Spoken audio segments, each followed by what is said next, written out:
अस्सलामुअलैकुम। I start with the name of Allah Rahman and Rahim. आज का जो हमारा टॉपिक है वो है types of budget according to time. हम देखते हैं कि टाइम फ्रेम के लिहाज से बजट के कितने टाइप्स होती हैं। लॉन्ग टर्म बजट है, शॉर्ट टर्म बजट है, करंट बजट है, रोलिंग बजट। सबसे पहले हम देखते हैं कि लॉन्ग टर्म बजट।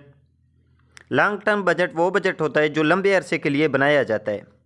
आमतौर पर 5 साल से लेकर 10 साल के लिए जो बजट बनाया जाता है उसे कहते हैं long term budget.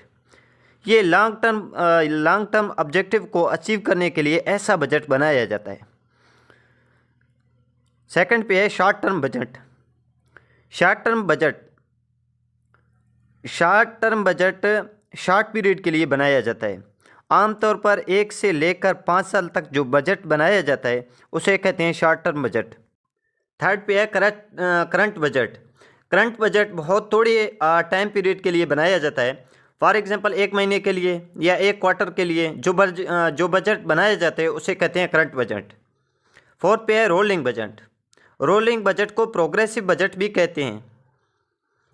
A new budget is prepared for the next accounting period after the end of previous one. कि जैसे ही एक अकाउंटिंग पीरियड एंड होता है नेक्स्ट अकाउंटिंग पीरियड के लिए बजट बना लिया जाता है। और ये जो रोलिंग बजट है ये कंटिन्यूसली अपडेट होता रहता है। रोलिंग बजट ऐसा बजट होता है, फॉर एग्जांपल एक कंपनी ने 1 साल के लिए बजट बनाया और 1 साल के अंदर 12 मंथ होते हैं। जैसे ही 1 मंथ ख़त्म हुआ कंपनी ने 1 और महीने के लिए बजट प्लान कर लिया।